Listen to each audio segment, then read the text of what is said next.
Welcome to the new episode of my channel. আমি সৌম্যজিৎ। এই মুহূর্তে আমি কথা বলবো আমাদের বঙ্গ ওটিটি অ্যাপের লেটেস্ট ওয়েব শর্ট ফিল্ম, যার নাম হাউস উইথ নিয়ে। যে সিনেমাটার মুখ্য চরিত্রে অভিনয় করেছেন সাইদুর রহমান, অপূর্ব এবং তাসনিয়া ফারিন। তো এই ওয়েব শর্ট ফিল্মটা আমার কেমন লেগেছে, এটা কি সত্যি একটা ভালো শর্ট ফিল্ম? তার উত্তরটা হচ্ছে হ্যাঁ। কিন্তু এটা কেন ভালো সে বিস্তারিত ডিটেলসে রিভিউ করব আমার এই ভিডিও। তার জন্য তোমাকে প্রথম থেকে শেষ অব্দি ভিডিওটা দেখতে হবে। এই সিনেমার যে গল্প, সেই গল্পটা যদি আমি একদম একটুখানি করে বলতে চাই, এখানে অপূর্ব এবং সাইদুর রহমান তারা দুজনে হচ্ছেন ভালো বন্ধু, দাদা এবং ভাই। তারা ফটোগ্রাফার। অপূর্ব অ্যাকচুয়ালি ফটোগ্রাফার এবং তাছাড়াও সাইদুর রহমান তার দোস্ত। তো দোস্ত ভাই আমরা যেটা বলি অ্যাকচুয়ালি। তো তারা দুজনে একদিনকে ফটোশ্যুট করতে গিয়ে তাদের সাথে মানে অ্যাক্সিডেন্টালি দেখা হয় তাসনিয়া ফারিনের ক্যারেক্টার। এবার তাসনিয়া ফারিনের ক্যারেক্টারের সঙ্গে ধাক্কা লেগে অপূর্বর যে ক্যামেরা সেটা পড়ে যায় এবং তারপর অপূর্ব এবং সাইদুর রহমান তারা তাসনিয়া ফারিনের খোঁজে বেরিয়ে পড়ে। এবং তারপর কি হয়, এবং অপূর্বর এক দেখাতেই কিন্তু তাসনিয়া ফারিনকে ভালো লাগে এবং তারপর তাসনিয়া ফারিন যায় তার বন্ধুর বাড়িতে। সেখানে গিয়ে এক বিপদ, কি বিপদ, কেন বিপদ, অপূর্ব কিভাবে বাঁচাবে তাসনিয়া ফারিনকে বা সাইদুর রহমানের কমেডি। তো সমস্ত কিছু জানতে হলে তোমাকে দেখতে হবে বঙ্গ ওটিটি অ্যাপে গিয়ে 1 ঘন্টা 30 মিনিটের এই ওয়েব শর্ট ফিল্ম, যার নাম হাউস উইথ। এই ছবিটার পজিটিভ দিক, নেগেটিভ দিক, আমার জন্য এই ছবির প্রথম পজিটিভ দিক এখানে অপূর্ব এবং সাইদুর রহমান তাদের যে কেমিস্ট্রিটা, সেই কেমিস্ট্রিটা ভীষণ ভালো, ভীষণ ভালো। তাদের কেমিস্ট্রিটা ভীষণ এনজয় করা যাচ্ছিল।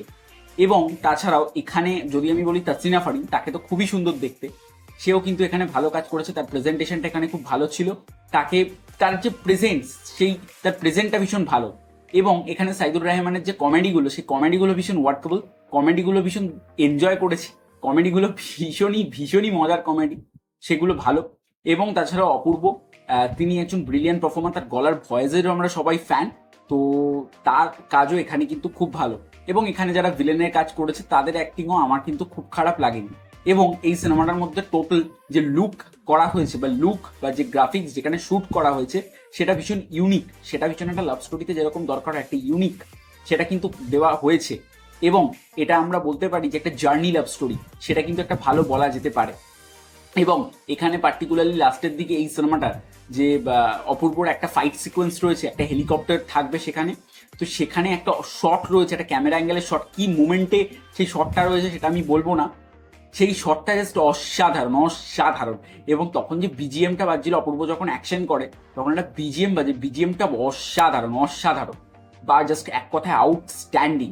এবং তাছাড়াও এই ছবির নেগেটিভ পয়েন্টের দিক থেকে আমি যদি বলতে হয়, নেগেটিভ পয়েন্ট আমার এখানে মনে হয়েছে এখানে যে সংলাপগুলো, সেই সংলাপগুলো যখন ভিলেনের যে সংলাপ, আমি এদের কিছু সংলাপ বলছি না, ভিলেনের সংলাপগুলো আরেকটু স্ট্রং, আরেকটু বেটার হলে ভালো ছিল। ভিলেনের মধ্যেও যে ডার্ক কমেডিগুলো, সেগুলোকে ভালোভাবে এনজয় করেছি।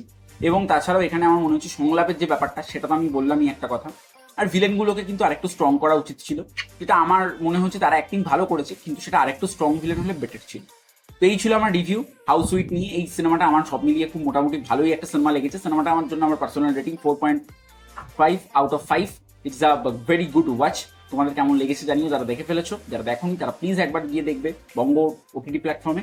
ভালো লাগে like, comment, share and subscribe করে পাশে বেল আইকনটি ক্লিক করে দেন আমার সমস্ত ভিডিও তোমাদের কাছে সকলের আগে পৌঁছে। তো আজকের মতো চলি, দেখা হচ্ছে পরবর্তী ভিডিও। ততক্ষণ জন্য টাটা।